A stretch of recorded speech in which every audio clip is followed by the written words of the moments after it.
प्रश्न है, ये जो सर आजकल लोग सब अब घर बड़े बड़े घर बनवाते हैं, उसमें लाखों करोड़ों रुपए लगा के बनवाते हैं और उसको जो महल की तरह सजाने के लिए अपने जीवन भर की कमाई लगा देते हैं, अपना पूरा जीवन झोंक देते हैं, बैंक से लोन ले लेकर उसको जीवन भर भरते हैं। क्या ये सही है?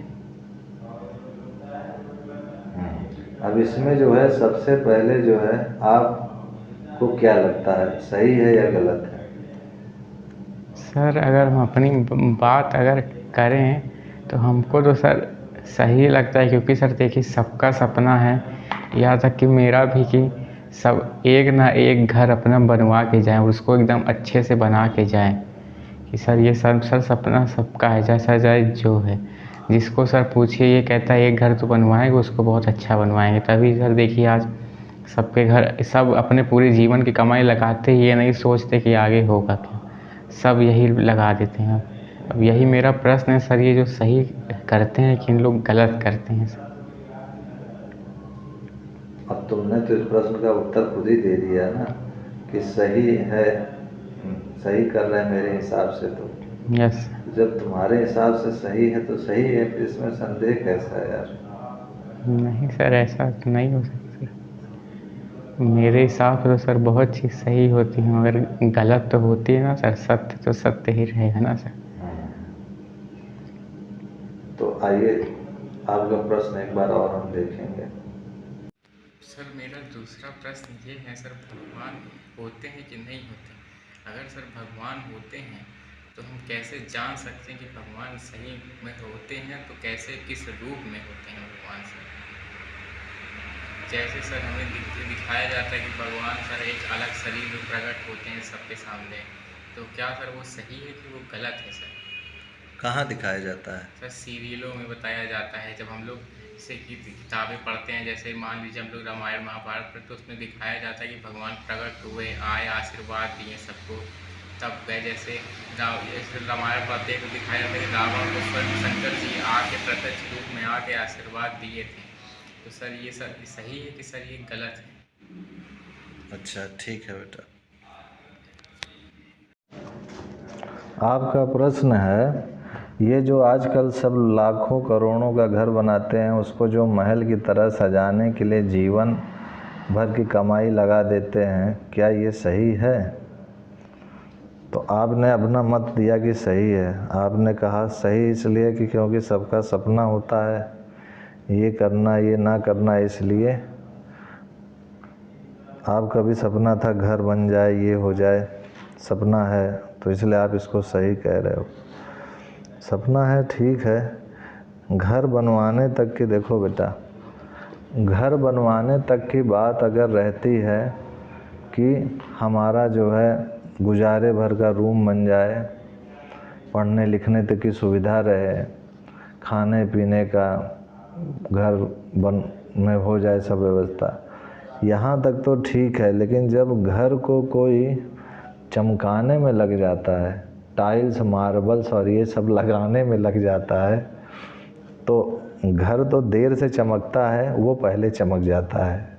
उसकी जो है भाई, अब जीवन भर की कमाई लगाएगा, पूरे 50-60 साल जो कमाया इकट्ठा किया पैसा, अब उसको सोच रहा है टाइल्स मार्बल्स लगाने के, और क्या कम पड़ जाए तो उधार लेकर के लगाएगा, बनाएगा, और इस तरीके से अपना 2-4 साल और जीवन में व्यतीत करेगा, बर्बाद कर देगा। और जितने में उसका गुजारा हो जा रहा है, पहली बात तो उतने में उसको खुश रहना चाहिए, संतुष्ट रहना चाहिए। और अगर गुजारा नहीं हो रहा है तब तो बात अलग की है। यहाँ पर जो है सबसे बड़ी दिक्कत ये है कि दूसरों को क्या लग रहा है क्या नहीं, ये तो बात की बात है। आपको भी ऐसा लग रहा है कि होना चाहिए, ये बड़े आश्चर्य की बात है। क्योंकि आपको देखो, ईश्वर ने इतना कुछ दिया है, 2 हाथ 2 पाँव 2 आँख नाक सब कुछ दिया है, कभी इसके लिए आप आभार तो प्रकट करते नहीं हो कि ईश्वर ने मुझको इतना कुछ दिया है, चलो आज सुबह उठ करके हम ईश्वर से प्रार्थना करें कि प्रभु आपने हमको इतना कुछ दिया है, आज मैं भी आपसे अब से आपको 1 घंटा अपने जीवन का ज़रूर दूंगा। रोने धोने के सिवा मनुष्य जो है ईश्वर के सामने और कुछ कभी करता नहीं है बेटा। वो हमेशा एक कटोरा लेता है और भीख मांगता रहता है कि भगवान ये दे दीजिए, ये दीजिए, वो दीजिए। अपनी लंबी चौड़ी लिस्ट लगाता रहता है। और जिनके घर खुद बन गए हैं, तुम खुद देखो कि जिनके घर में टाइल्स मार्बल लगे हैं, वो भी बड़ा सा लिस्ट तैयार करके रखे हुए हैं अभी कि ये हो जाए और ये हो जाए, एक जगह और घर बन जाए, एक जगह और टाइल्स मार्बल्स लग जाए, पूरी पृथ्वी ही इनको मिल जाए एक को। तुम ऐसे सोचो, अगर हर आदमी का यही सपना हो कि मेरा एक बड़ा सा घर बन जाए, टाइल्स मार्बल्स लग जाए, तो 140 करोड़ तो यही भारत में है। 140 करोड़ घर मकान बनेंगे टाइल्स मार्बल के हैं। और पूरे विश्व में कितने सारे लोग हैं, कितने पेड़ काटे जाएंगे। अगर हर आदमी ऐसे ही ये सपना देखेगा कि ये घर बन जाए, ये बन जाए, ये सारे घर कहाँ बन रहे हैं, पेड़े काट काट के तो बन रहे हैं। अगर हर आदमी का सपना बेटा सही होता और इसको पूरा करेगा, तो मुझे तो लगता है पशु पक्षी के लिए कोई स्थान ही नहीं बचेगा रहने को। इसलिए मैं ये कहूँगा कि जितने में आपका गुजारा हो जाए, जितने में आपका गुजारा हो जाए, उतने में ही आप खुश रहना सीखिए। देखिए, पढ़ाई के समय अगर रूम में पढ़ रहे हैं आप, पानी चू रहा है, टपक रहा है, किताबें गीली हो रही हैं, तब तो ठीक है कि उसको जो है प्लास्टर करवा दीजिए, मरम्मत करा दीजिए, थोड़ा दिखने में ठीक ठाक लगे, थोड़ा पेंट वेंट करा लीजिए, यहाँ तक तो ठीक है, आप रहिए। लेकिन जब आप मार्बल्स और टाइल्स की बात करते हो, तो मार्बल्स और टाइल्स का मतलब ये हुआ कि आपके पास जो पैसा है, कहाँ से इतना, यानी अनैतिक तरीके से आप ला रहे हो पैसा, या फिर अनैतिक तरीके से शोषण कर रहे हो। और एक तरफ तो बोल रहे हो कि मेरे पास पैसा नहीं है, और दूसरी तरफ घर में टाइल्स मार्बल्स लगा रहे हो। अपने जीवन का अनमोल समय तो आप खो ही रहे हो इस टाइल्स मार्बल के चक्कर में।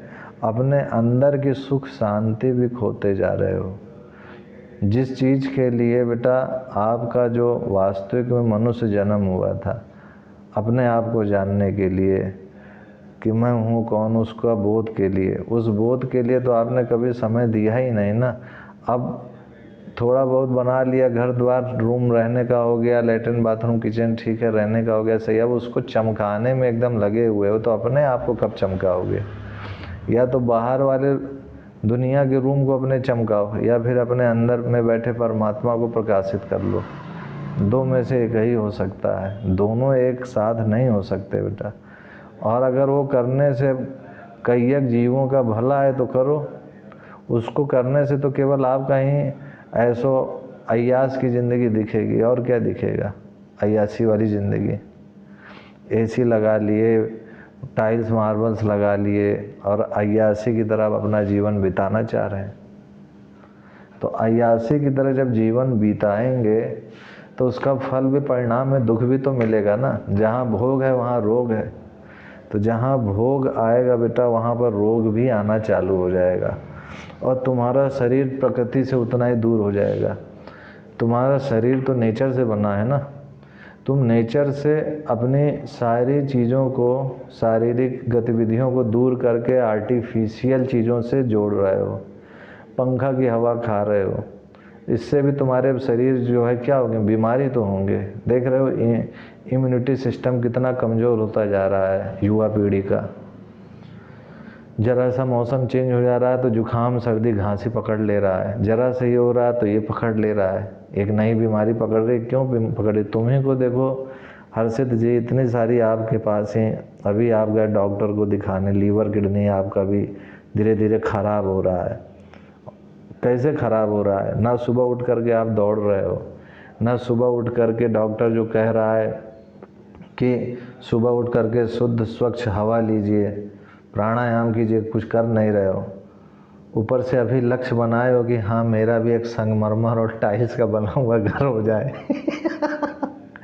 अब तुम खुद सोचो, संगमरमर और टाइल्स के घर बनवाने के लिए तुम्हें अपने आप को कितना रगड़ना पड़ेगा पता है? 20-25 साल तुम्हें अपने आप को रगड़ना पड़ेगा, तब तुम जाके वैसा अपना घर बना पाओगे ईमानदारी से। ईमानदारी से चलोगे तो 20, 25, 30 साल रगड़ना पड़ेगा। अगर गवर्नमेंट जॉब मिल गया तो हो पाएगा, और अगर ऐसे ही ट्यूशन और ये सब कोचिंग पढ़ाओगे तो फिर असंभव ही है कि हो पाएगा। तो इसका फल क्या मिलेगा तुमको? इसका फल तुमको ये मिलेगा, चूँकि तुमने जो चुनाव किया है वो दुख का चुनाव किया है, भोग की चीज़ों का चुनाव किया है, तो इसका परिणाम में तुमको 25, 30, 40 साल तक, या जब तक तुम्हारा टाइल्स मार्बल्स वाला घर नहीं तैयार हो जाता तब तक तुम्हारे जीवन में अशांति और बेचैनी बनी रहेगी। ये तुमको मुफ्त में मिलेगा, ये चीज़ तुमको मुफ्त में मिलने वाला है। और वह मुफ्त में मिलेगा तो मिलेगा बेचैनी, अशांति, उसके साथ साथ उस बेचैनी, अशांति, तनाव के कारण तुम्हें मुफ्त में और भी बीमारियां मिलेंगी। और 25, 30, 40 साल के बाद जब तुम बना लोगे तो उसका यूज़ करने लायक ही तुम नहीं बचोगे, तुम्हारा शरीर ही जवाब दे देगा। तो तुम खुद सोचो कि तुमने जो प्रश्न किया है कि जब सब जो कर रहे हैं सही कर रहे हैं कि गलत, सही कर रहे हैं गलत कर रहे हैं, ज़रा विचार करो,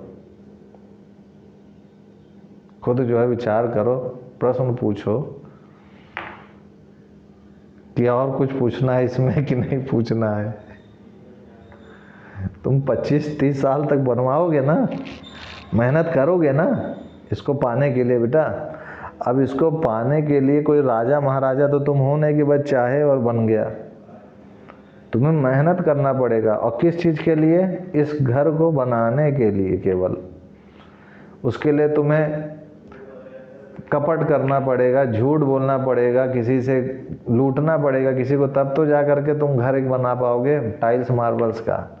और इन सब को करने में जो तुम्हारे हृदय की शुद्धता है, जो अभी तुमको थोड़ा बहुत भगवान की भक्ति का आनंद मिलता है, वो कहाँ पहुँच जाएगा? वो गटर में चला जाएगा सब। और जीवन में दुख, अशांति तुम्हारे पास ऐसे आके बैठ जाएंगे जैसे दरिद्र आदमी के पास भूख आके बैठ जाती है। दरिद्र आदमी जो होता है उसको भूख लगती रहती है ना बेचारा, खाने के लिए कहता कहीं से भी कुछ मिल जाए। ऐसे ही तुम्हारे दोस्त बन जाएंगे। सब दिखने में तो समाज में सब कर रहे हैं तो अच्छा लग रहा है, दिखने में तो अच्छा लग ही रहा है, लेकिन जब वास्तविकता में जो ये करता है बेटा, उसका अंतःकरण इतना ज़्यादा मैला हो जाता है जिसकी कोई हद नहीं। मैं घर के खिलाफ नहीं हूँ, घर तो चिड़िया कबूतर ये सब भी बनाते हैं, लेकिन ये सब कभी सोचे हैं क्या कि मनुष्य के ज़मीनों को हम काट पीट करके बना करके इतना अपना बना लें? शेर कभी सोचा है क्या कि सारे मनुष्यों को यहाँ भगा दें और हम यहाँ इस घर में रहें कब्जा करके? मनुष्य यही तो कर रहा है ना, जहाँ जहाँ जंगल थे, पेड़ पौधे थे, सबको काटता जा रहा है, अपना जो है आलीशान मकान खड़ा करता जा रहा है। पशु पक्षी जीव जंतु नहीं रहेंगे तो तुम अकेले यहाँ भूत की तरह पृथ्वी पर रहोगे क्या? मैं सभी कर रहे हैं सर, तो हम भी कर रहे हैं, यही है, यही सबका उत्तर रहता है। अब सभी टट्टी खाएंगे तो क्या तुम भी टट्टी खाओगे? बोलो। तुम तो पढ़े लिखे हो ना, इतना पढ़े लिखे किस लिए हो? तुम तो एकदम सीरियस होते जा रहे हो। अभी तक तो खूब आनंद में थे कि हाँ बात तो सही, बनवाना तो चाहिए ही, क्यों?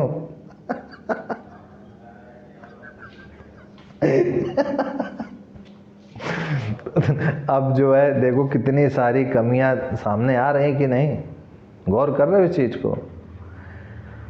एक देखो, मैं घर के खिलाफ नहीं हूँ कि घर बनना चाहिए कि नहीं बनना चाहिए, घर तो बनवाओ ही अपने लिए, पढ़ने के लिए, रहने के लिए, लेकिन घर को चमकाने में तुम कितने लोगों का शोषण करने वाले हो, पता है ये चीज़ तुमको? और वही पैसा तुम बचा के रखोगे तो तुम गौशाला भी खोल सकते हो। जो टाइल्स मार्बल्स और इन सब में पैसा लगा रहे हो, ये पैसा अपने गुजारे भर का जो है घर बना लो, रहो, पढ़ो लिखो, लेकिन कुछ गाय के लिए करोगे सेवा, कुछ जीव जंतु पशु पक्षियों के लिए करोगे कि नहीं सेवा? केवल अपना ही बस जीने के लिए आए हो, अपना ही बस स्वार्थ पूर्ति के लिए आए हो। वही पैसा तुम बचा के तुम एक ज़मीन खरीद के गौशाला भी तो खोल सकते हो बेटा, गायों की सेवा भी तो कर सकते हो। तुम्हारा जितने में गुजारा चल जाए, तुम जितने में सही तरीके से प्रसन्न रह सके, तुम्हारा शरीर स्वस्थ रहे, मजबूत रहे, वहाँ तक तो ठीक है। लेकिन यहाँ तो तैयारी हो रही है शरीर को भोग विलास की ज़िंदगी में बिताने की, आलसी और प्रमादी बिताने की, लग्जरीज लाइफ। एक तरफ तो हम लोग फिल्म इंडस्ट्री की दुनिया वालों कहते हैं कि सब भ्रष्ट हैं, और हम भी खुद अपने जीवन में वही कर रहे हैं। हम भी खुद वही चाहते हैं कि हमारे पास भी एक लग्जरीज बंगला हो जाए, लग्जरी कार हो जाए, लग्जरी ये हो जाए। और दूसरी तरफ हम लोग खुद जो बड़े बड़े अमीर घर के हैं तो उनको गरियाते रहते कि अरे बहुतों को लूटा होगा तब बनाया है। और अंदर से हम भी क्या चाह रहे हैं कि हमें भी ऐसा मिल जाए। तो ये क्या हुआ, तो ढोंग हुआ ना, कि एक तरफ तो मुंह से गरिया रहे हैं उन लोगों को, अंदर से खुद चाह रहे हो कि हमें मिल जाए। इसे क्या कहते हैं, ढोंग पना कहते हैं बेटा। इसलिए जब भी आपकी ज़रूरत से अधिक चीज़ें आपको मिलने लग जाएं और आप उसके उपभोग में लग गए हो, तो इसका मतलब क्या हुआ कि आपके जीवन में दुख और अशांति फ्री में अब आपको मिलने वाली है। आपकी ज़रूरत से ज़्यादा चीज़ें अगर आपको मिलने लग जा रही हैं और आपने उसका उपयोग परहित में नहीं किया, तो अब आप भोगी बनने वाले हो और आपको मुफ्त में रोगों की संख्या मिलने वाली है। तुम जो भी देख लो उठा करके इतिहास में, जो भी बड़े बड़े आदमी हुए हैं, सज्जन हुए हैं, वो सब दान ये सब क्यों करते हैं? गरीबों के लिए भंडारा करा दिए, या कहीं भूकंप आया वहाँ पर पैसा दान कर दिए, कहीं गौ माता का शोषण हो रहा है उनका, देख रहे हो इतने सारे लोग दूध पी करके, मलाई खा पी करके, जहाँ दूध जो है देना बंद कर देती है गाय, उसको फेंक देते हैं, छोड़ देते हैं। अपने स्वार्थ की जब तक पूर्ति हुई तो दूध मिल रही थी, रखे, बेचे, पैसा कमाए, देखे अब नहीं मिल रहा तो फेंक फाक दी, छोड़ दिए। और हालांकि उनकी नज़र तो उसमें भी है कि मौका मिले तो इसके शरीर को भी बेच करके कुछ पैसे कमा ले, कुछ ऐसे भी हैं। तो जब आदमी अपने ही स्वार्थ और अपने ही भोग विलास की ज़िंदगी में इतना ज़्यादा मग्न रहेगा, इतना ज़्यादा उतावला और उत्सुक रहेगा, तो वो पशु पक्षियों के लिए क्या करेगा, गायों के लिए क्या करेगा, समाज के लिए, कल्याण के लिए क्या करेगा? कुछ नहीं करेगा, क्योंकि वो सारा रुपए तो अपने एक घर को चमकाने में, हीरे जवाहरातों से जड़ने में खर्च कर दिया ना। अब उससे कोई मांगने भी आएगा तो क्या कहेगा, है ही नहीं हमारे पास, सब खत्म हो गया। देखो, इस शरीर को ढकने के लिए 200-300 रुपए की ही पैंट शर्ट मिल जाती है, 400-500 रुपए की, ढक लिए, शरीर ढक गया ना। ठंडी के दिनों में 200-400 का कंबल मिल जाता है। अब कोई ये कहे कि मैं इस शरीर को सोने चांदी से ढकूंगा, सोने के कंबल से ओढ़ के सोऊंगा, तुम उसे क्या कहोगे बताओ? बताइए, मूर्ख कहेंगे ना आप उसे? घर को इस तरीके से सजाना धजाना चाहते हो तो अपने आप को भी ऐसे सोचो कि मैं सोने चांदी का क्यों ना कोट ही पैंट खरीद लूँ, उसी को पहन के चलूँ, क्योंकि घर से ज़्यादा इम्पोर्टेंट तो तुम्हारा शरीर है ना। फिर उसको भी चमकाओ। अब तो बहुत से देखते हो जो बड़े बड़े मिलियनर्स होते हैं, चमकाते भी हैं, करोड़ों रुपए का पहनते भी हैं कपड़ा, तो वो क्या सही है? बताइए अर्षित जी, मुंह से बोलिए, सही है गलत है? गलत है ना। तो जब वो गलत है तो तुम्हारी बात सही कैसे हो सकती है? घर बनाना अलग चीज़ है, घर में बिल्डिंग में मार्बल्स, टाइल्स और ये सब लगाना अलग चीज़ है बेटा। दोनों ही एकदम ही अलग चीज़ें हैं। ये चीज़ समझ में आई आपको? और कोई दूसरा प्रश्न है आपके पास? चलो, तुम्हारा ये प्रश्न तो क्लियर हो गया ना डाउट। अब मेरा प्रश्न है कुछ आपसे, जैसे कि एक विचार है, जीने का मज़ा तब आता है जब एक बहुत ऊंचा मकसद तुम्हारी ज़िंदगी पर छा जाता है। इसका क्या मतलब है? जीने का मज़ा तब आता है जब एक बहुत ऊंचा मकसद तुम्हारी ज़िंदगी पर छा जाता है। तुम लिख रहे हो क्या थॉट्स को? अच्छा ठीक है, मैं बोल दे रहा हूँ। जीने का मज़ा तब आता है जब एक बहुत ऊंचा मकसद तुम्हारी ज़िंदगी पर छा जाता है। इसका मतलब क्या है?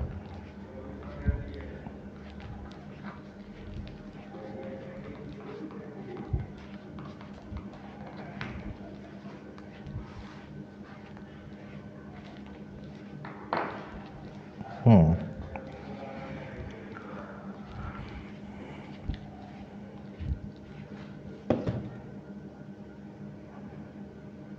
बताइए बेटा। सर इसमें इससे सर यही ये है आपके पास है किसान। हम्म, हाँ बोलिए। जब सर जीवन में कोई एक ऊंचा मकसद हमारे जीवन में होगा हम्म, तब हम किसी सर गलत हाँ, सर इससे ये पता चल रहा है कि जब हमारे जीवन में कोई एक ऊंचा मकसद हमारे जीवन में होगा तब हम सर किसी भी गलत राह पे भटकेंगे नहीं, और अगर भटकना चाहेंगे भी तो हमेशा वो याद दिलाता रहेगा कि हमारा कोई एक ऊंचा मकसद है, उसके तो प्रति हमको भटकना नहीं है। तब हम चाह कर भी भटक नहीं पाएंगे अगर एक ऊंचा मकसद हमारे जीवन में रहेगा सर। हाँ। अगर वो ऊंचा मकसद आपका पूरा हो गया तो भटकना चालू हो जाएगा ना। तो फिर ऊंचा मकसद है क्या आपका? यस सर, बात तो आपकी सही है। अगर हाँ, मकसद अगर पूरा हो गया, जैसे मान लीजिए कोई आईएएस बनना चाहता है, कोई मिनिस्ट्री में जाना चाहता है, सब खूब मेहनत करते हैं, 3-4 साल लगा के मेहनत करते हैं। उस टाइम कोई भटकता ही नहीं है। सब दिन रात 12-12, 15-15 घंटा पढ़ते रहते हैं दिन भर। कोई मनोरंजन नहीं, कोई इधर आना जाना नहीं, कहीं भटकना नहीं। मगर जैसे ही लगती हैं तो लोग फिर गलत राह पे आ ही जाते हैं। इतने एग्जाम्पल आ रहे हैं, लोग आईएएस पीसीएस हो के भी रिश्वत ले रहे हैं। आईएएस हो के आईएएस की जान के पीछे पड़े हैं कि वो सही कार्य कर रहा है, हमको इससे प्रॉफिट हो रहा है, वो हमारे बीच में आ रहा है प्रॉफिट के लिए। बने सब यही मकसद के लिए थे कि देश के लिए कुछ ऊंचा काम करें। जब सब शुरुआत करने गए थे, ऊंचा मकसद सबका यही था कि देश के लिए कुछ अच्छा करें। मगर आज सब वही धन के लालच में सब एक दूसरे के दुश्मन बन गए। ऊंचे पोस्ट पे आने के बाद अब वो अपना मकसद भूल चुके हैं सर। तो फिर जो इस थॉट का मतलब है तो गलत हो जाएगा ना। जीने का मज़ा तब आता है जब एक बहुत ऊंचा मकसद तुम्हारी ज़िंदगी पर छा जाता है। तो फिर वह ऊंचा मकसद क्या है? जाहिर सी बात है बेटा कि वह ऊंचा मकसद तो आईएएस पीसीएस की नौकरी तो नहीं है, क्योंकि जो मकसद पूरा हो जाए और पूरा होने के बाद तो आदमी फिर भ्रष्ट हो जाएगा ना। Yes sir. फिर वो गलत रास्ते पे जाएगा। यानी बहुत ऊंचा मकसद क्या है?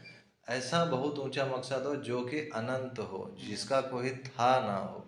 यस। वह मकसद जब तुम पाने की सोचो जो असंभव हो, जो तुम्हारे लिए असंभव हो, और तुम ये जानते हो कि मैं कितनों बूता लगा लूँ मैं उसको पा नहीं पाऊंगा, फिर भी तुमने उसको बनाया है इसलिए क्योंकि तुम्हें उससे प्रेम है, उस लक्ष्य से प्रेम है। यस। तो तुम उसके लिए अपना पूरा जीवन समर्पण करने को तैयार हो जाओगे। और इस तरीके से तुम्हें जीवन में परम आनंद की अनुभूति होने लगेगी। क्यों? क्योंकि तुम्हारे पास अब निरंतर ये है, पता है तुमको कि अब मैं पूरी ज़िंदगी लगा दूंगा तो भी वो लक्ष्य मेरे को मिल नहीं पाएगा। यानी अब तुम्हारे पास समय ही नहीं है कि तुम किसी और जा कर के वो लक्ष्य पाने के बाद बर्बाद हो सको। क्योंकि लक्ष्य जब मिल जाएगा तुमको तब ना बर्बाद होगे। और लक्ष्य मिलेगा ही नहीं ये तुम जानते हो, फिर भी वो लक्ष्य बनाए हो तो तुम कैसे बर्बाद होगे? इसलिए बेटा सबसे ऊंचा में ऊंचा लक्ष्य है परमात्मा। और परमात्मा क्या है? इनफाइनाइट, अनंत, जिसको कोई पा नहीं सकता, जिसको कोई वाणी से कह नहीं सकता कि ये क्या है, जिसका कोई अपने हृदय में पूर्णता अनुभव नहीं कर सकता है, कि पूर्णता अपने हृदय में ईश्वर को बोध नहीं कर सकता है, रख नहीं सकता है। इनफाइनाइट को तुम कैसे रखोगे? मगर सर मकसद तो सर वैसे ही हो, कोई अपना लक्ष्य बनाएगा ना जो उसका रिजल्ट देखता हो। जैसे मान लीजिए हम तो वही लक्ष्य, जैसे कोई भी लक्ष्य वही बनाएगा जिसका रिजल्ट सामने दिख रहा हो। जैसे हाँ, कोई भी ऊंची पोस्ट का अगर बनाता है तो उसको दिख रहा है कि वहाँ जाके हमको ये लाभ सुविधा मिलने वाली है। मगर सर इसका तो कोई परिणाम तो देखा है नहीं। देखो जो वो लोग अपना लक्ष्य बना रहे हैं, तो उसके बाद उनका वो लक्ष्य पूरा होता है तो फिर वो फिर अपने भोग विलास में जुट जाते हैं। मेरा यहाँ पर थॉट्स वो नहीं है, मैं केवल थॉट्स का मतलब पूछ रहा हूँ आपसे कि जीने का मज़ा तब आता है जब एक बहुत ऊंचा मकसद तुम्हारी ज़िंदगी पर छा जाता है। मगर सर मकसद तो आदमी वही बनाता है ना सर, जिसका रिजल्ट उसके सामने, रिजल्ट उसको पता है कि इसका रिजल्ट ये है, इसके बाद इसके मिलने के बाद इसका रिजल्ट ये आएगा। हाँ, अधिकतर लोग अपनी इच्छा के अनुसार ही लक्ष्य बनाते हैं और फिर उसको उनकी इच्छा के अनुसार दंड नहीं मिलता है। ये जरूरी नहीं है, तुमने इच्छा के अनुसार तो लक्ष्य बना लिया, ये पाना है, और उस इच्छा के अनुसार तुम जुट गए उसको पाने में और पा भी गए, तो अब वो इच्छा तो पूरी हो गई ना। यस। फिर दूसरी इच्छा आएगी ना, तो फिर वो, यानी वो इच्छा ही तुम्हारी नहीं थी ना पूरी, वो अधूरी इच्छा थी ना। इच्छा वो कि दोबारा पाने के बाद कोई दूसरी इच्छा ना रहे। इच्छा वो करो जिसको पाने के बाद फिर दोबारा तुम्हारे कोई इच्छा ही ना हो कि मुझे ये भी पाना है। और तुमने अगर कोई इच्छा की, वो तुम्हें मिल गई, तो दोबारा तुम्हें अगर इच्छा नहीं आ रही है तो तुमने सही लक्ष्य चुना था। और अगर तुम्हें दोबारा इच्छा हो रही कि अब ये करना है, तो यानी तुमने वो लक्ष्य ही गलत चुना था। तुमने वो लक्ष्य ही गलत चुना था, जिसके कारण तुम्हारी इच्छा अब दूसरी चीज की हो गई। ये अधिकतर देखते हो, जैसे कोई लड़का किसी लड़के के पीछे पड़ा है, अब लड़के के पीछे पड़ा है तो वो लड़की मिल गई, शादी हो गई, तो फिर वो दूसरे लड़के के पीछे क्यों भाग जाता है? क्योंकि वो सोचा था कि ये लड़के मिल जाएगी तो बस अब मुझे सुख मिल गया जीवन भर का। और ऐसे ही लड़की भी जो है, जिस लड़के के पीछे पड़ती है वो मिल जाता है, फिर उसके बाद वो भी शादी के बाद 2-4 साल के बाद असंतुष्ट हो जाएगी, उससे हो जाती है। कई एक नहीं होती हैं, लेकिन 10-15-20 साल के बाद इधर उधर मुंह मारने पहुंच जाते हैं दोनों लोग। क्यों ऐसा होता है? क्योंकि उन्होंने जो चुनाव किया था अपने जीवन का, वो ही गलत था। देखो, शादी करना, वंश बढ़ाना, ये सब सही है, ठीक है भाई, वो बढ़ा रहे हैं अपना, लेकिन यहाँ पर जो मेरा थॉट्स है उधर की ओर ध्यान दो। यहाँ पर जो मैं थॉट्स कह रहा हूँ उसका विश्लेषण करना है आपको। दुनिया में कौन क्या लक्ष्य बना रहा है? इनफाइनाइट एम्स है बेटा, और हर इनफाइनाइट एम्स, जिनके जितने लोग हैं उतने लक्ष्य हैं उनके, लेकिन क्या वो तृप्त हैं? पूर्णता नहीं है तृप्त। ये लक्ष्य ऐसा बनाओ कि फिर दोबारा तुम्हें दूसरा लक्ष्य बनाने की जरूरत ही ना पड़े। अगर तुम्हें कॉन्टिन्यूसली अपना लक्ष्य बदलना पड़ रहा है, यानी तुम्हारे लक्ष्य के प्रति निष्ठा ही नहीं थी एकजुट, तभी तो तुम्हें बार बार अपना लक्ष्य बदलना पड़ रहा है कि मैं ये भी बन जाऊं, ये भी बन जाऊं, वो भी बन जाऊं। तो जीने का मजा तब आता है जब एक बहुत ऊंचा मकसद तुम्हारी जिंदगी पर छा जाता है। बहुत ऊंचा मकसद, ऊंचा मकसद की बात नहीं हो रही, बहुत ऊंचा मकसद तो केवल परमात्मा ही हो सकते हैं। तो यहाँ पर बेटा यही चीज़ कहना चाह रहे हैं कि जो चीज़ थॉट्स में है, मैं उसको समझाने का प्रयास कर रहा हूँ। तुम थॉट से अलग चीज़ें प्रश्न कर रहे हो यहाँ पर, कि तुम ये कह रहे हो कि सर बहुत से ऐसे लोग हैं जो उनको अपना लक्ष्य बना रहे हैं, यही कहना चाह रहे हो कुछ इस टाइप का। मैं बहुत से लोगों के लिए, मैं केवल इस थॉट्स के बारे में आपसे मत जानना चाह रहा हूँ कि आप इस थॉट्स को समझ पा रहे हो कि नहीं समझ पा रहे हो। तुम आउट ऑफ टॉपिक जा रहे हो, तो आउट ऑफ टॉपिक जाना है तो पहले इस थॉट्स को समझ लो, फिर तुम्हारे आउट ऑफ टॉपिक प्रश्न का उत्तर दें डिटेल में। नहीं तो ये थॉट्स को ही तुम नहीं समझ पाओगे कि ये क्या कहना चाह रहे हैं। तो कुछ समझ पा रहे हो? तो इसमें कह रहे हैं जीने का मजा तब आता है जब एक बहुत ऊंचा मकसद तुम्हारी जिंदगी पर छा जाता है। तो ऊंचा मकसद क्या है, ये मैंने आपसे पूछा, तो आपने कहा आईएएस पीसीएस। तो मैंने कहा आईएएस पीसीएस अगर मिल जाता है लक्ष्य, तो फिर वो क्यों भ्रष्ट होता है? उसके जीवन में फिर जो आनंद है वो क्यों छाना छाना बंद हो जाता है अगर उसको लक्ष्य मिल गया तो? यानी उसके ज़िंदगी में ऊंचा मकसद नहीं था। समझ पाए बात को? तभी तो उसके जीवन में आनंद छाना भी खत्म हो गया। अब वो आनंद सुख पाने के लिए फिर कुछ और मकसद को तलाश रहा है। यानी लक्ष्य जो है ऐसा हो जो इनफाइनाइट हो, जो अपने बूते का ना हो, और हमें पता भी हो कि हमारे बूते का नहीं, लेकिन हमें उस लक्ष्य से, हमें उस परमात्मा से, या हमारा जो लक्ष्य है उससे इतना प्रेम है कि हमें पता है कि हम उसको नहीं पा पाएंगे। जैसे समझ लो एक बहुत करोड़पति घर की लड़की हो, तुम्हें पता भी ना हो कि वो करोड़पति घर की है, लेकिन तुम्हें एक नज़र में उससे प्रेम हो गया। अब तुम्हें पता है कि तुम गरीब घर के हो, लेकिन तुम्हें प्रेम हो गया है, तो क्या तुम उसको छोड़ दोगे? तुम यही मन में सोचोगे ना कि हम प्रेम तो करते रहेंगे, मिले या ना मिले। बात को समझ पाए? तो मिले या ना मिले ये अलग बात है, ये हमने छोड़ दिया, लेकिन हमारा लक्ष्य इतना ऊंचा है कि हम उससे बराबर लगे हुए हैं, प्रेम कर रहे हैं। वैसे ही जो हमारा ईश्वर का लक्ष्य है वास्तविक में वही इनफाइनाइट है। एक बार ऐसा देखा भी जाता है कि अमीर घर के गरीब घर की शादी हो भी जाती है, कईयों की होती है, लेकिन ईश्वर एक ऐसा चीज़ है बेटा कि जो सच में अथाह है, जिसका था कोई नहीं पा पाता है। और इसलिए हमें पता है कि हम एक छोटे 5 फुटिया आदमी है, 6 फुटिया आदमी है। हमारी क्या औकात कि हम ईश्वर का बोध कर पाएँ, हम ईश्वर को अपने हृदय में प्रकाशित कर पाएँ, अपने हृदय में समेट पाएँ। हम तो 6 फुटिया आदमी है ना, लेकिन हमें इतना प्रेम है ईश्वर से कि हम उसको अपने जीवन का सब कुछ मान के बैठे हैं और उसी के लिए सारे कर्म कर रहे हैं। पढ़ना लिखना नौकरी करना सब कुछ उस ईश्वर के लिए ही हम कर रहे हैं। और हमें पता भी है कि वह ईश्वर इतना बड़ा और इतना अनंत है कि मुझ जैसे 5 फुट 6 फुट के आदमी के आगे क्या वो आएंगे, क्या प्रकट होंगे, क्या दर्शन देंगे।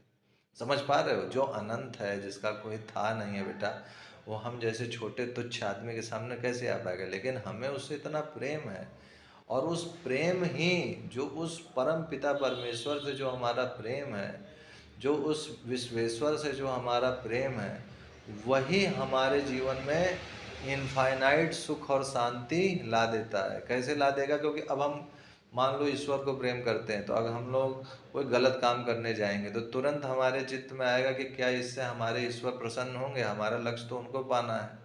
तो क्या हमें गलत काम करेंगे तो ईश्वर प्रसन्न होंगे? अंदर से आवाज़ आ रही नहीं है, नहीं होंगे प्रसन्न। तो गलत काम हमने छोड़ दिया, गलत काम छोड़ दिया तो बच गया ना। अब गलत काम हमने छोड़ा तो इसका फल क्या मिला? तुरंत हमको सुख और शांति मिलेगी, अंदर महसूस होगी। समझ पाए बात को? तो इनफाइनाइट जो लक्ष्य है वो बनाने से ही इतना कुछ फायदा मिल जाता है। तो उसके जीवन में आनंद और सुख और शांति हमेशा बनी रहती है, क्योंकि वो लक्ष्य उसका कभी पूरा नहीं होता है। इसलिए लक्ष्य ऐसा बनाओ जो कभी पूरा ना हो, इम्पॉसिबल हो। क्योंकि ईश्वर एक ऐसी चीज़ है बेटा जो इनफाइनाइट है, जिसका कोई अंत नहीं है। इसलिए अगर तुम्हें प्रेम करना है तो ईश्वर से करो, क्योंकि उसको प्रेम करने से तुम आघाओगे नहीं। किसी वस्तु से, किसी लड़की से प्रेम करोगे तो आघा भी सकते हो, एक बार की बूढ़ी हो गई, ये हो गया, वो हो गया। लेकिन ईश्वर क्या है? अनंत है, इनफाइनाइट है।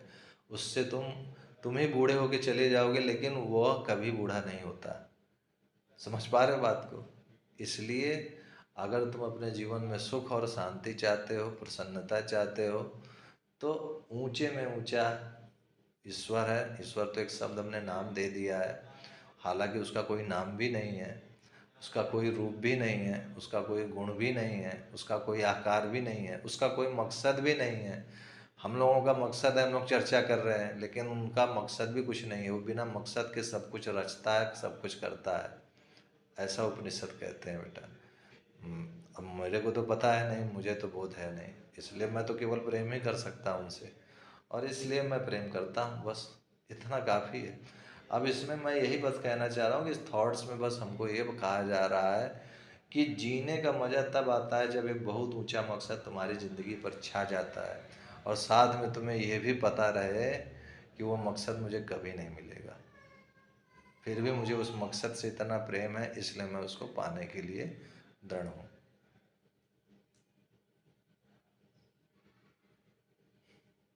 समझ पाए बातों को? अब तुम अपना प्रश्न करो जो तुम अपना पूछ रहे थे। मगर सर हाँ, कोई अगर मकसद बनाएगा तो सर उसका रिजल्ट देख के, मान लीजिए ईश्वर, अब यही नहीं पता ईश्वर है क्या, तो लक्ष्य बनेंगे कैसे जब यही नहीं पता ईश्वर है क्या चीज़?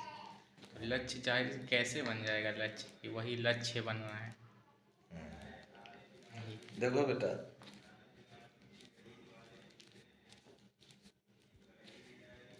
कोई आदमी मान लो कभी अमेरिका नहीं गया, अमेरिका नहीं गया ना, उसने देखा भी नहीं, तो कैसे वो लक्ष्य बना लेता है कि मुझे अमेरिका जाना है। अमेरिका तो है सर, अमेरिका है तो ईश्वर भी तो है ना बेटा। मगर अमेरिका तो दिख जाता है ना सर, वो तो कैसे मोबाइल में दिखेगा, वो दिखा। वहां जाएगा देखेगा तभी तो दिखेगा ना। उसको दिखा, उसको पता है सर, तभी तो वो यार वो मोबाइल में देखा, वीडियो देखा, वहाँ के सब चीज़ सुना पढ़ा, जाना वहाँ के, वो प्रत्यक्ष उसको देखा कि मोबाइल फ़ोन में देखा, ही बात सत्य है कि अमेरिका है सर।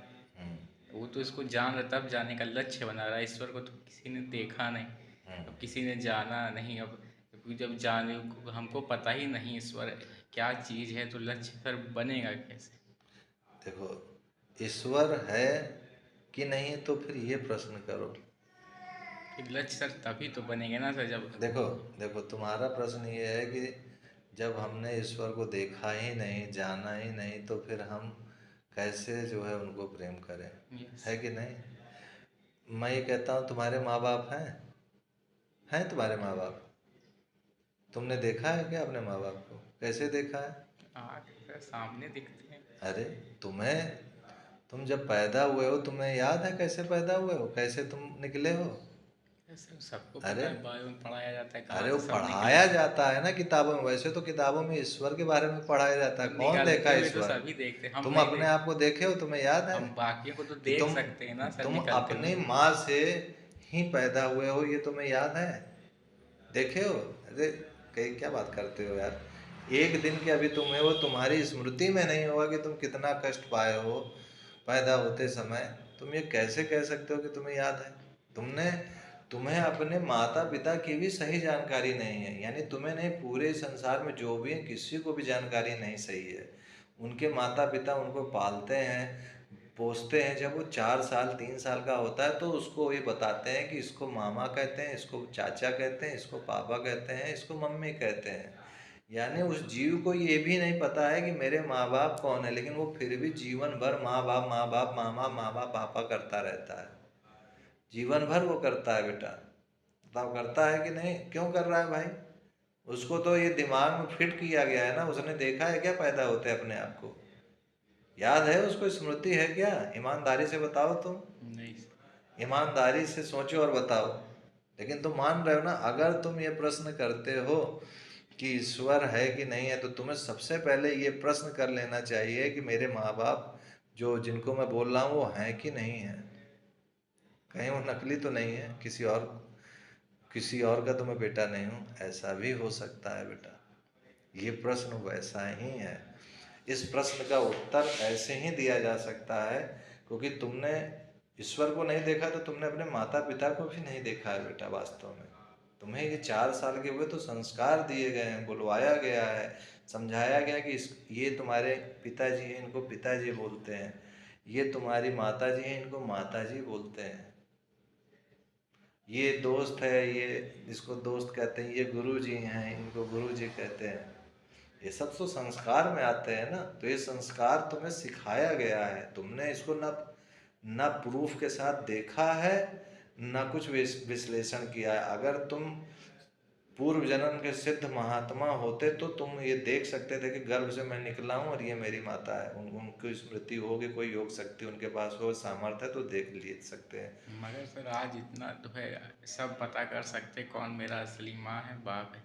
डीएनए टेस्ट सर तो होता है, तो इससे तो साफ पता चल जाता ऐसे तो देखो, हाँ मैं समझ है। गया। और सर ये देखिए, अगर हम किसी को मामा कह रहे हैं, चाचा नाना दोस्त कह रहे हैं, उनको सामने प्रत्यक्ष तो दिख रहा है, बिना देखे तो हम कह नहीं देते कि मेरा दोस्त है, वहाँ कोई है नहीं, तुम कह कभी नहीं कहते कि मेरा दोस्त है। सामने तो प्रत्यक्ष सब दिखता है ना, तो तभी तो कोई किसी को तो दोस्त वही, बनाता है। तो देखो उसी को तो शास्त्रों में कह दिया जाता है कि जो तुमको पाला पोसा बड़ा किया वही माँ बाप तुम्हारे भगवान है। क्योंकि माँ बाप के अंदर भी उस परमात्मा का वास है, जो तुम्हें शिक्षा दे रहे हैं, ज्ञान दे रहे हैं, वो गुरु जी ही भगवान है। तो तुम इतने तक ही सीमित रह सकते हो, फिर तुम्हारे सामने भगवान भी हो गया। अगर ऐसे ही तुम देखना ही चाहते हो तो देखने में तो गुरु के रूप में भगवान है, तुम्हारे माता पिता के रूप में भगवान है, बिल्कुल है। तो हो गया भगवान की नहीं, सिद्ध हो गया।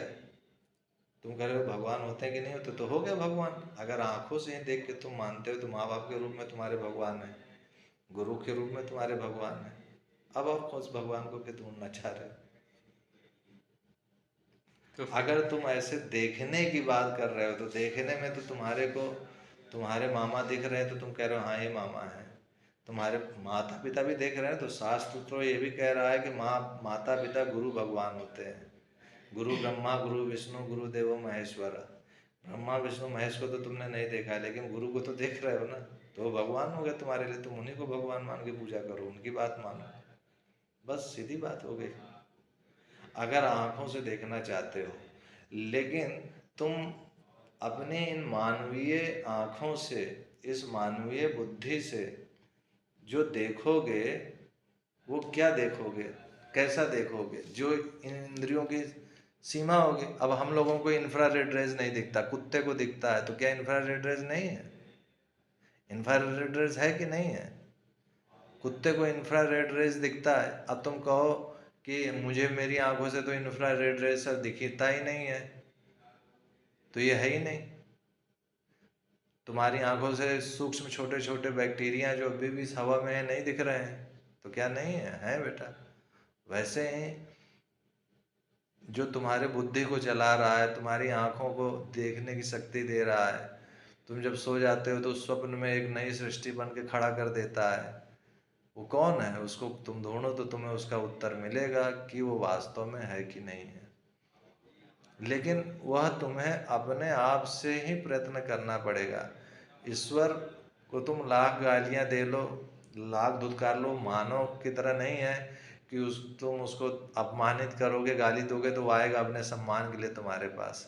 अपमान की बात नहीं है सर, मगर ये जो मैं एक बात कह रहा हूँ कि तुम ईश्वर को नहीं फिल्मी दुनिया में दिखाते हैं, बहुत तुम्हारी पूजा कर लिए, ये कर लिए, वो कर लिए, फिर मंदिर का घंटा डोलने लगता है, फिर दिखाते हैं अब ये होने लगता है। ये सब नकली चीज़ें। भगवान जो परम पिता परमेश्वर है, उनके पास जो है इतना ये सब के लिए नहीं है कि तुम उनको गरियाओ तो उनको तुमसे सम्मान चाहिए वो आए तुम्हारे पास, या तुम उनको फूल माला चढ़ाओ तो उनसे तुमको खूब मान भगत चाहिए तो आए तुम्हारे पास। वो तुम्हारे पास आएंगे तभी जब वो तुमसे दूर होंगे। समस्या इतनी है कि तुम ही आरे अंदर ही बैठे हैं और तुम ही होकर के वो बैठे हैं, तुम ही होकर के वो अपने आप को अपमानित भी कर रहे हैं। तो यहाँ पर कोई चीज़ बाहर से तुम्हारे पास कैसे आएगी बेटा बताओ? जब तुम्हारे को लेकर के ही परमात्मा है, तुम परमात्मा से अलग हो नहीं, तो कोई दूसरी चीज़ कैसे सामने प्रकट होकर के कहेगी कि मैं परमात्मा हूँ, तुम नहीं हो?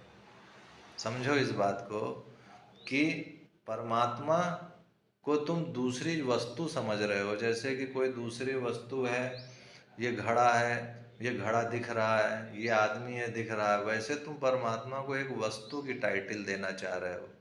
और उस वस्तु की टाइटल तो बहुत लोग दे करके मंदिरों में बनाए ही हैं, बैठाए ही हैं, भगवान को पूजा भी करते हैं और उनकी साधना करके कई एक लोगों को सच में भगवान की अनुभूति भी होती है, फ़ायदा भी होता है मंदिरों में। ऐसा तो है नहीं कि नहीं होता है फ़ायदा।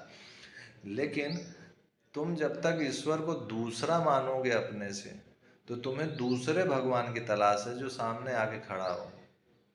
और मैं ये कह रहा हूँ कि ईश्वर तुम्हारे सामने आके तब खड़े होंगे जब वो तुमसे अलग होंगे। जब वो सब कुछ हो करके बने बैठे हैं तो दूसरा कैसे कोई होगा यार?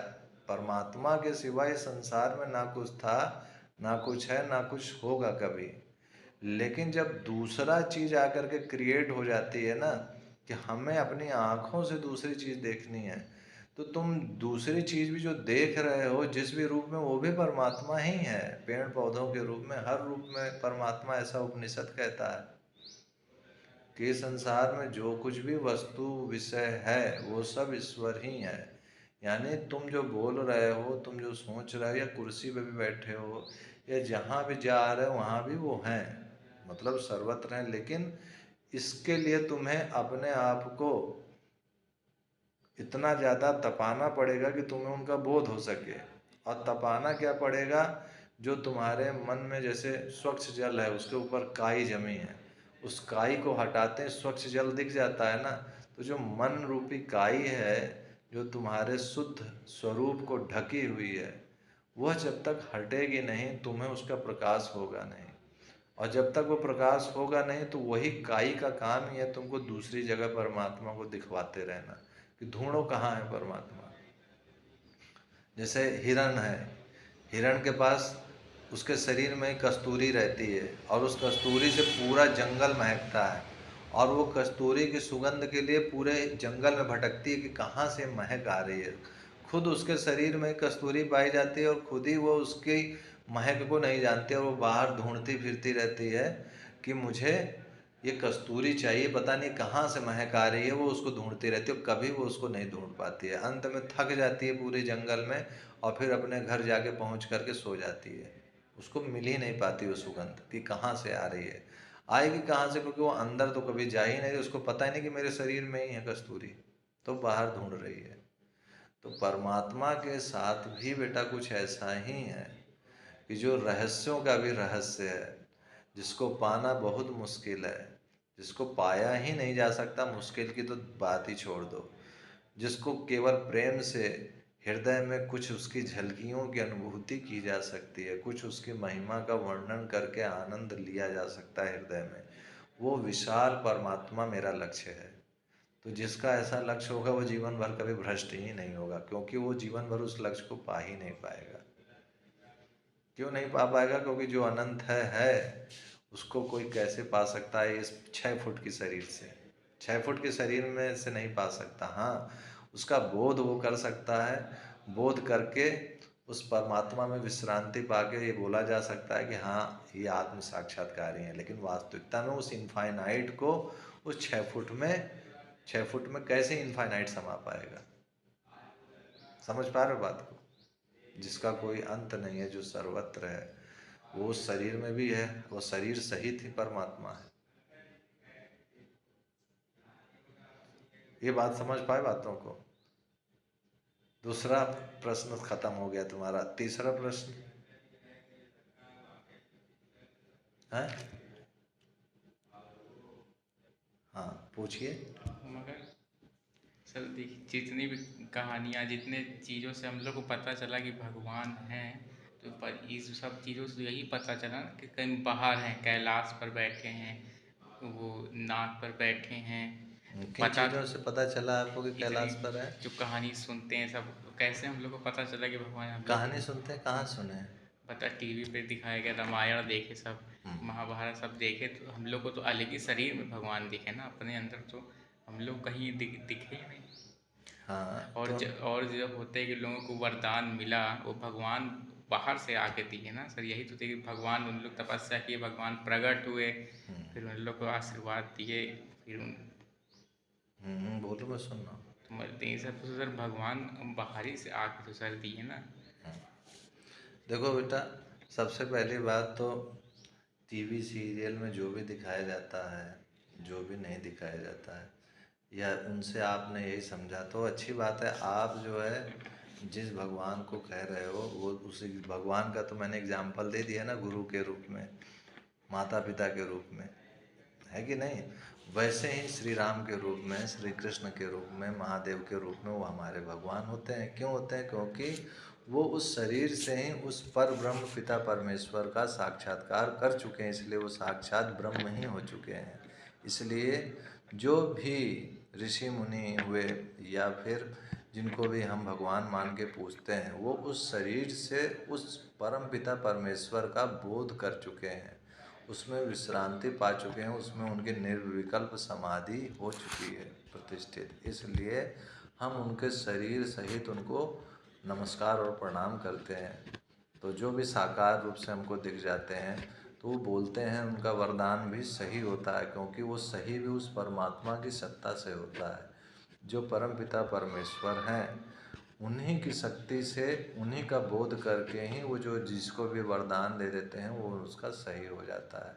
यानी अगर तुम अपने इस शरीर को साधना करके उड़िया बाबा की तरह, देवराहा बाबा की तरह तुम भी साधना करो और तुम्हें भी उस परम तत्व का बोध हो जाए, तो तुम भी इस शरीर के सहित किसी को भी श्राप दोगे या वरदान दोगे तो उसके साथ वो हो जाएगा। ये तो नियम है प्रकृति का है कि जो तपस्या करेगा उसको उसका पुण्य बढ़ेगा और उसके पुण्य को वो चाहे जहाँ लगाना चाहे। तो इसलिए देखते हो राक्षस लोग तपस्या करते हैं, पुण्य बढ़ता है, पुण्य से उनको वरदान मिलता है। अब उस वरदान का वो दुरुपयोग करते हैं तो मारे भी जाते हैं, सदुपयोग करते हैं तो सदुपयोग करते हैं तो उनकी सदगति भी होती है। तो साकार रूप की बात करो तो साकार रूप से तुम्हारे को पूजा करना है तो माँ बाप हो गए, तुम्हारे गुरु जी हो गए, बहुत से हैं, उनकी ही पूजा करो। मंदिर में जो है तुम्हारे क्या कहते हैं, राम जी की मूर्ति हो गई, कृष्ण भगवान की मूर्ति हो गई, उनको ही साकार रूप से पूजा करो। उनकी साकार रूप से भी पूजा करने से तुम्हें ये लाभ होगा कि उनके जो गुण हैं, उनके जो सद्गुण हैं वो तुम्हारे अंदर आ जाएंगे। और ये सद्गुण आते ही जो राम जी का चरित्र है वो तुम्हारे जीवन का चरित्र बन जाएगा। मतलब उनके जो गुण हैं, चरित्र हैं, धर्म के रास्ते पे चलना, संयमी जीवन जीना, ये सारे तुम्हारे भी गुण होने लगेंगे।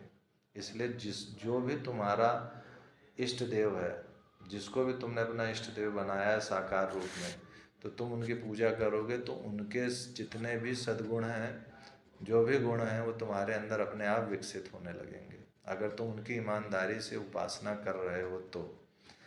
केवल नाम मात्र की उपासना कर रहे हो, ढोंगपना कि हम महादेव के भक्त हैं, और गांजा दारू ये सब कर रहे हो, पी रहे हो, तो ढोंगपना है, वो कोई हकीकत नहीं है। वो ऐसे लोगों को कभी महादेव के साक्षात्कार नहीं हो सकते। तो साकार रूप से तुम महादेव की उपासना करना चाहते हो तो उसको भी ईमानदारी से करो तो भी काम बन सकता है। साकार रूप से महादेव की उपासना करोगे तो जो वास्तविक में महादेव हैं उनका बोध हो सकता है। तो इसलिए मैं ये नहीं कह रहा हूँ कि साकार रूप से महादेव है, बिल्कुल है। तुम्हें साकार रूप से उनकी पूजा करनी है तो साकार रूप से उनकी पूजा करो, लेकिन ईमानदारी से करोगे तो ही होगा। कोई दुनिया वाला कुछ भी कहे कि साकार रूप से कोई भगवान नहीं होता, वो चूतिया होता है, उसका मत है वो जाने।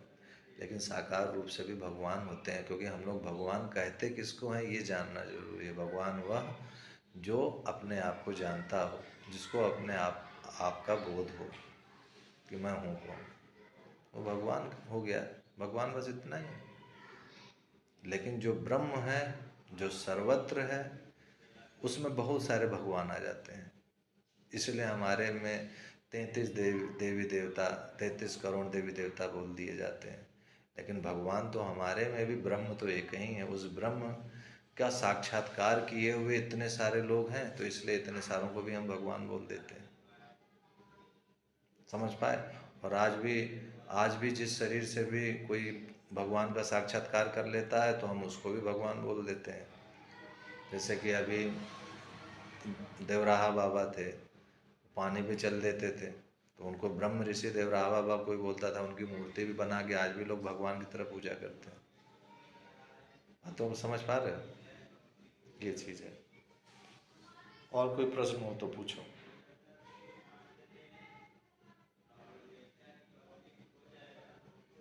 प्रश्नों का उत्तर मिल गया कि नहीं? चलो फिर आज के लिए इतना ही। जय गुरुदेव, जय श्री राम।